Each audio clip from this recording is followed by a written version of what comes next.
ঈদের দীর্ঘ ছুটি মানেই পরিবার পরিজন নিয়ে ঘুরতে যাওয়ার এক দারুণ সুযোগ। ব্যস্ত জীবনের ফাঁকে এই সময়টুকু অনেকেই কাটাতে চান প্রকৃতির কাছাকাছি বা নতুন কোনো গন্তব্যে।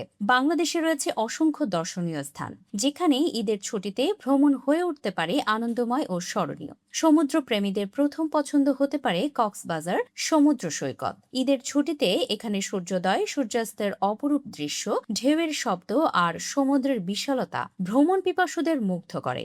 কাছেই রয়েছে ইনানি সৈকত, যেখানে পাথরের সৌন্দর্য আলাদা মাত্রা যোগ করে ভ্রমণে। পাহাড় ও মেঘের রাজ্য দেখতে চাইলে সাজেক ভ্যালি হতে পারে আদর্শ গন্তব্য।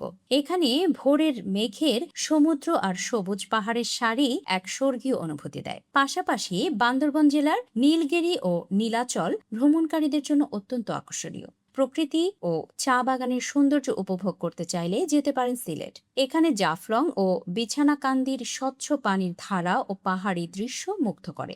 বর্ষা মৌসুমে এইসব স্থানের সৌন্দর্য আরও বেড়ে যায়। ইতিহাস ও সংস্কৃতিতে আগ্রহীদের জন্য রয়েছে সোনারগাঁও। এটি প্রাচীন বাংলার রাজধানী।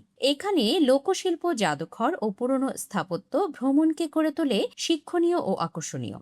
এছাড়া ঢাকার কাছেই পানাম নগর ঘুরে দেখা যেতে পারে। ঈদের ছুটিতে ভ্রমণের হাতছানি, ঘুরে আসুন গাইবান্ধার হট ট্রাভেল স্পটে। ঈদের ভ্রমণে নিরাপত্তা ও প্রস্তুতির বিষয়টি ভুলে গেলে চলবে না। আগে থেকে যাতায়াত ও থাকার ব্যবস্থা নিশ্চিত করা, প্রয়োজনীয় জিনিসপত্র সঙ্গে রাখা এবং স্থানীয় নিয়ম মেনে চলা ভ্রমণকে স্বস্তিদায়ক করে তোলা।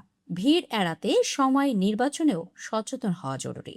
সবশেষে ঈদের ভ্রমণ শুধু ঘোরাঘুরি নয়, এটি প্রিয়জনদের সঙ্গে সময় কাটানোর একটি উপলক্ষ। সঠিক গন্তব্য নির্বাচন ও পরিকল্পনার মাধ্যমে এই ছুটি হয়ে উঠতে পারে আনন্দ, প্রশান্তি আর নতুন অভিজ্ঞতায় ভরপুর।